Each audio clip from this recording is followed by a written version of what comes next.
Kamu pasti nggak nyangka. Karena bantuin nenek menyeberang jalan, hidup gadis ini berubah total. Ketik di komentar, kamu nonton dari kota mana? Dan jangan lupa, siapin hati ya. Cerita ini bisa bikin kamu merinding haru. Selamat menyaksikan. Pagi itu, langit masih basah oleh sisa hujan malam. Udara mengambang dengan aroma tanah dan aspal yang baru tersentuh matahari. Di perempatan jalan kecil menuju pasar kota, Sari berdiri memeluk jaket tipisnya. Dia tidak sedang menunggu siapapun. Ia hanya berdiri di sana, seperti biasanya, sejak 2 minggu terakhir. Tas kain berisi map lamaran kerja menggantung di pundaknya. Rambutnya dikuncir seadanya, dan sepatu hitam tuanya mulai menipis di bagian tumit. Di seberang jalan, tampak seorang nenek renta dengan langkah perlahan dan mata menyipit menantang cahaya.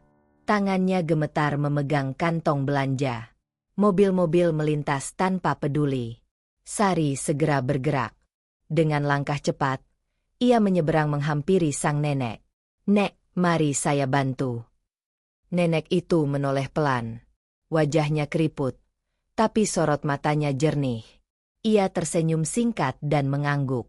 Tanpa banyak kata, Sari menggandeng tangan nenek itu. Pelan-pelan mereka menyeberang, melewati derasnya kendaraan yang seolah tak punya waktu untuk berhenti. Tak ada basa-basi, hanya langkah tenang dan senyum kecil saat tiba di seberang. "Nek, hati-hati ya," ucap Sari sopan. Ia segera berpaling dan melanjutkan langkah. Hari-hari berikutnya, kejadian itu terulang. Setiap pagi, di jam yang hampir sama, Sari akan muncul di perempatan. Dan si nenek, yang tak pernah menyebut namanya, selalu muncul pula, dengan langkah yang lambat dan kantong kain yang sama. Namun yang berbeda adalah, setiap kali mereka berpapasan, si nenek kini menyapa lebih dulu. "Kamu datang lagi, ya?" gumamnya pelan. Sari hanya tertawa. "Iya, Nek. Kalau saya nggak lewat sini, nanti nenek nggak bisa nyebrang dong." Mereka duduk sebentar di bangku beton trotoar. Tak banyak yang dibicarakan. Tapi ada ketenangan yang terasa, seperti dua orang asing yang mulai menemukan kenyamanan dalam diam yang saling mengerti. Sari tak tahu siapa nenek itu. Dan si nenek pun tak pernah bertanya panjang lebar. Tapi entah kenapa, sejak beberapa hari terakhir, Sari justru merasa ditunggu. Dalam dunia yang semakin sibuk dan kejam, mungkin perhatian kecil dari seorang gadis pengangguran di perempatan cukup bagi seorang nenek yang sering diabaikan. Namun yang Sari tidak tahu, mata tua itu memperhatikannya. Dan ada satu kalimat yang baru akan ia dengar di minggu berikutnya, yang akan mengubah hidupnya untuk selamanya. Pagi itu, seperti biasa, Sari datang lebih awal. Udara masih dingin, dan embun belum sepenuhnya hilang dari dedaunan di pinggir trotoar. Ia duduk di bangku beton tempat biasa, menatap seberang jalan, menanti sosok yang kini seperti bagian dari rutinitasnya. Beberapa menit kemudian, terlihatlah si nenek. Masih dengan kantong kain yang sama, langkah pelan yang hampir terseret, dan jaket wol tua yang tampak sedikit lusuh. Sari segera berdiri, menghampiri dengan senyum tulus. "Nek, mari saya bantu lagi hari ini." Mereka menyeberang seperti biasa, tanpa tergesa. Tapi hari itu, si nenek tak langsung pulang. Ia mengajak Sari duduk kembali. Tangannya membuka kantong kecil, mengeluarkan 2 bungkus roti sobek. "Makan dulu. Nak, kamu belum sarapan, kan?" ucapnya lirih, menawarkan roti ke tangan Sari. Sari tertegun, tapi menerima dengan hormat. "Makasih, Nek." Allah yang balas ya. Perbincangan ringan pun dimulai. Tentang cuaca, tentang kendaraan yang makin tidak sabaran, hingga tentang betapa sulitnya mencari kerja di zaman sekarang. Sari pun bercerita, tanpa sadar, dengan nada pelan, tentang bagaimana ia keluar dari pabrik tekstil tempatnya bekerja karena tak digaji selama 2 bulan. Tentang ayahnya yang sudah tiada, dan ibunya yang menjahit dari rumah untuk sekadar mencukupi kebutuhan kontrakan dan makan sehari-hari.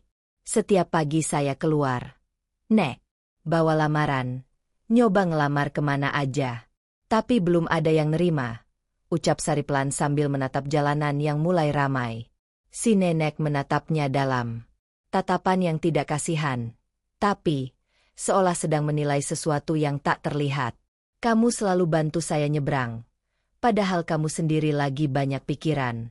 Itu hal yang jarang, Nak, gumam sang nenek pelan. Sari hanya mengangkat bahu. Saya cuma nggak tega. Nek, lihat nenek berdiri sendirian. Lagi pula, siapa lagi yang bisa bantu kalau bukan kita? Percakapan itu tak berlangsung lama, tapi sejak hari itu, mereka menjadi lebih dekat. Pagi-pagi berikutnya tak hanya berisi bantuan menyeberang, tapi juga candaan ringan, berbagi cerita masa muda, bahkan berbagi pisang goreng hangat dari plastik kresek yang dibawa sang nenek. Namun di balik tawa lembut dan obrolan ringan itu, Nenek Lestari, nama yang akhirnya ia sebutkan, menyimpan sesuatu. Ia terus memperhatikan cara bicara Sari, ketulusannya, kesopanannya. Sesuatu sedang ia rencanakan dan Sari, tanpa sadar, tengah berada di ambang pintu takdir baru yang akan membuat hidupnya berubah total. Pagi itu, angin terasa lebih kencang dari biasanya. Daun-daun beterbangan melintasi trotoar. Sari datang dengan langkah lebih cepat, karena malam sebelumnya ia baru saja menerima kabar penolakan dari tempat kerja yang ia lamar.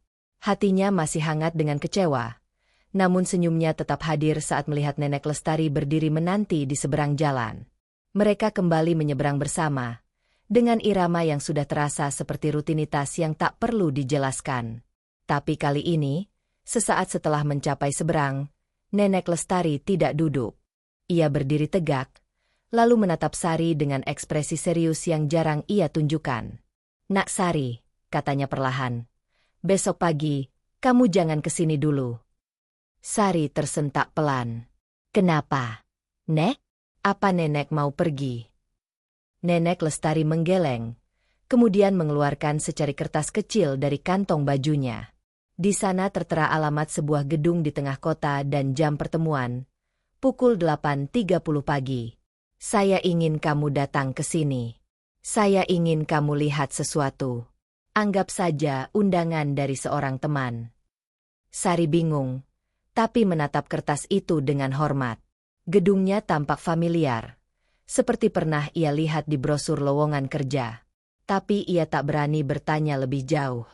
Esok paginya, sesuai janji, Sari berdiri di depan gedung bertingkat kaca dengan nama besar terpampang di atas pintunya, PT Sejahtera Karya Abadi. Tangannya sedikit gemetar saat masuk. Ia langsung diarahkan oleh resepsionis, tanpa perlu banyak bertanya, menuju lantai 7. Begitu pintu lift terbuka, Sari mendapati ruangan luas bergaya modern, dengan deretan meja kerja yang sibuk. Di ujung ruangan, pintu kaca terbuka, dan suara yang sangat dikenalnya memanggil pelan. "Masuklah, Sari." Di balik meja besar dan lukisan abstrak yang mahal, berdiri sosok yang sangat ia kenal. Tapi kali ini berbeda. Nenek Lestari mengenakan blus biru muda dan celana panjang elegan. Rambutnya ditata rapi. Di belakangnya, tergantung piagam-piagam penghargaan dan foto-foto peresmian berbagai pabrik. Sari menahan napas. "Nenek, tempat ini." "Ya," ucap Nenek Lestari lembut. "Saya pemiliknya. Dan saya ingin kamu bekerja di sini." Sari terdiam. Matanya membesar. "Tapi, Nek, saya nggak punya ijazah tinggi, saya cuma pekerja biasa." Nenek Lestari tersenyum. "Saya tidak sedang mencari lulusan. Saya sedang mencari orang jujur, yang setia, yang peduli, bahkan di saat hidupnya sendiri sedang tidak mudah." Sari menunduk. Mulutnya keluh. Ia tak tahu harus menangis atau bersyukur. Tapi yang pasti, pagi itu bukan lagi sekadar pagi di perempatan jalan. Itu adalah hari di mana hidupnya dimulai ulang. Bukan sebagai pencari kerja yang ditolak berkali-kali, tapi sebagai seseorang yang dipercaya, karena hatinya yang bersih.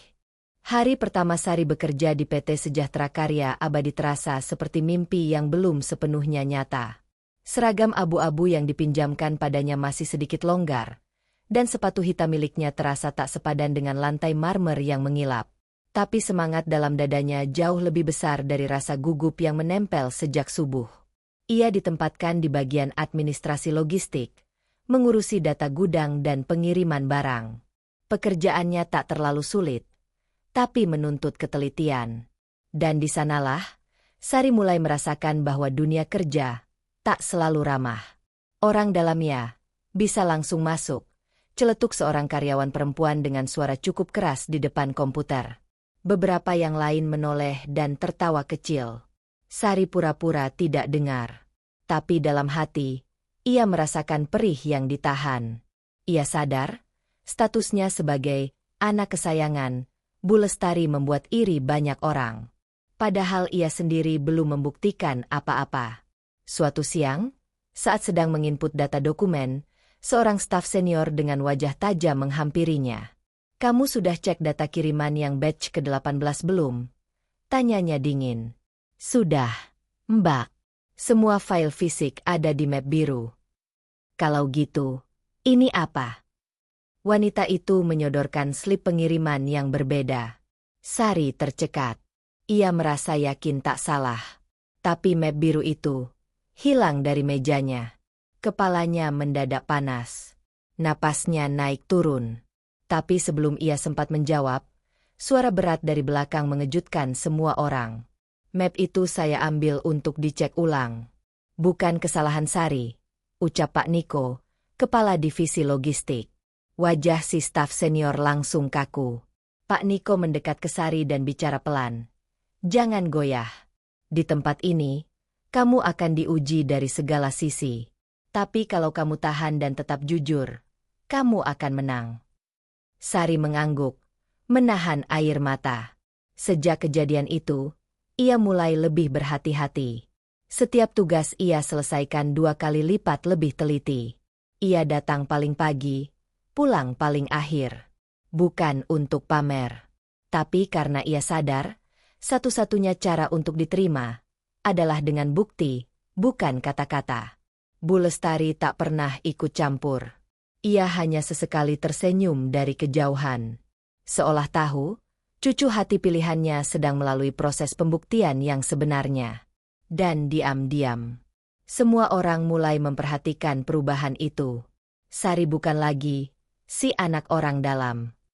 Tapi pelan-pelan, ia menjadi satu-satunya karyawan yang tak pernah mengeluh dan tak pernah membalas sindiran dengan kemarahan. 2 bulan telah berlalu sejak Sari pertama kali menginjakan kaki di lantai 7 gedung itu. Kini, ia sudah lebih sigap, lebih percaya diri, dan lebih diterima. Tapi bukan berarti segalanya menjadi mudah. Satu hari, divisi logistik mendapat tugas besar. Proyek ekspor pertama perusahaan ke Jepang. Deadline ketat, dokumen rumit, dan pengawasan langsung dari Bu Lestari sendiri. Semua orang tegang. Tak boleh ada satu kesalahan pun. Di tengah tekanan itu, seorang staf senior secara tak sengaja, atau mungkin sengaja, memasukkan data yang salah dalam sistem pelacakan barang. Jika tidak segera diperbaiki, 1 kontainer penuh akan dikirim ke pelabuhan yang salah. Dan denda atas kelalaian itu, miliaran rupiah. Ketika kekacauan mulai terasa dan panik menjalar ke seluruh ruangan, Sari memperhatikan ada sesuatu yang aneh dari nomor pelacakan. Ia kembali ke berkas lama, membandingkan, menelusuri log aktivitas, dan mendapati kesalahan kecil tapi krusial. Dengan cepat, ia berlari ke ruang server internal dan menghubungi bagian pelacakan logistik. "Kontainer 72 harus dihentikan sekarang. Rutenya salah," teriaknya pada operator. Beberapa staf lain mengejar, berusaha memahami apa yang terjadi. Tapi saat laporan lengkap keluar, semua mata terarah pada Sari dan kesalahan fatal yang berhasil ia cegah tepat waktu. Sore itu, Bu Lestari datang ke ruangan kerja. Ia berdiri di depan semua staf logistik. Wajahnya tenang tapi serius. "Saya dengar proyek ini nyaris gagal. Tapi saya juga dengar ada seseorang yang menyelamatkannya," ucapnya. Semua terdiam. "Sari, saya ucapkan terima kasih," lanjutnya. Sari berdiri kaku. Ia gugup. Tapi Bu Lestari hanya tersenyum, lalu berkata, "Mulai besok, Kamu saya angkat jadi asisten kepala divisi. Gajimu naik. Tapi lebih dari itu, saya percaya, kamu bisa bimbing orang lain dengan cara kamu sendiri, dengan ketulusan. Beberapa karyawan tampak terkejut, tapi tak ada yang protes. Karena semua tahu, kali ini yang bicara bukan hubungan, tapi kenyataan. Sari menunduk, menahan air mata yang menggenang. Semua ini bukan karena ia pintar, bukan karena ia dekat dengan pemilik perusahaan, tapi karena satu hal, ia tidak pernah berhenti jadi dirinya sendiri, tulus, jujur, dan setia pada kebaikan.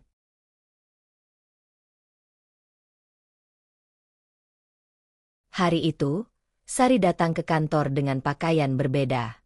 Bukan lagi seragam pinjaman yang longgar, melainkan setelan formal sederhana warna biru tua yang dibelikan Bu Lestari diam-diam, saat tahu Sari belum sempat membeli pakaian kerja yang layak.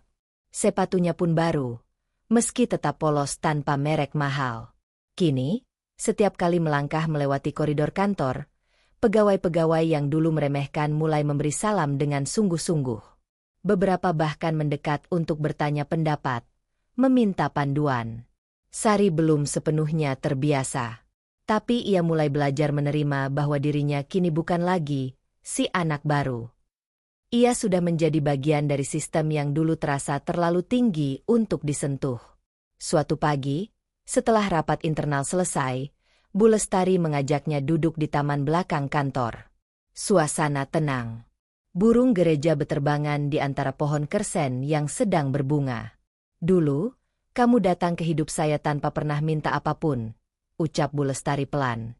Sekarang, izinkan saya jadi saksi bagaimana kamu tumbuh, bukan karena saya bantu, tapi karena kamu memang pantas. Sari tersenyum. Matanya berkaca. Ia ingat saat pertama kali membantu nenek itu menyeberang. Tak pernah terlintas bahwa tangan keriput itu akan menjadi tangan yang mengangkatnya dari keputusasaan hidup. Kini, ia bisa membantu ibunya membayar utang kontrakan, memperbaiki rumah lama di kampung, dan bahkan menabung untuk masa depan. Tapi di luar semua itu, satu hal yang paling ia syukuri adalah kepercayaan. Kepercayaan yang datang dari satu kebaikan kecil, yang dilakukan tanpa pamrih, tanpa niat apapun, selain ingin membantu. Setiap sore, saat langit mulai menguning dan bayangan memanjang di trotoar kantor, Sari sering berdiri di dekat jendela besar lantai 7. Dari sana, ia bisa melihat perempatan tempat semuanya dimulai. Tempat ia berdiri dalam diam, menunggu seseorang yang tak ia kenal. Tempat di mana nasibnya berubah, bukan karena keberuntungan tapi karena kebaikan kecil yang ia lakukan terus-menerus. Karena terkadang, takdir tidak datang dalam bentuk pintu besar yang terbuka lebar. Kadang, ia datang dalam wujud tangan lemah yang digenggam di tengah jalan. Dan itulah kisah Sari, gadis sederhana yang gak pernah menyangka. Kebaikan kecilnya jadi tiket ke masa depan. Dalam hidup, kita gak pernah tahu siapa yang sedang memperhatikan niat baik kita. Jadi, teruslah jadi orang baik, meski dunia kadang gak langsung membalas. Kalau kamu suka cerita ini, klik like-nya sekarang juga. Doain yang udah subscribe dan share video ini. Semoga hidupnya dipenuhi rezeki tak terduga dan selalu sehat. Sampai jumpa di kisah berikutnya, yang lebih mengejutkan dari yang kamu bayangkan.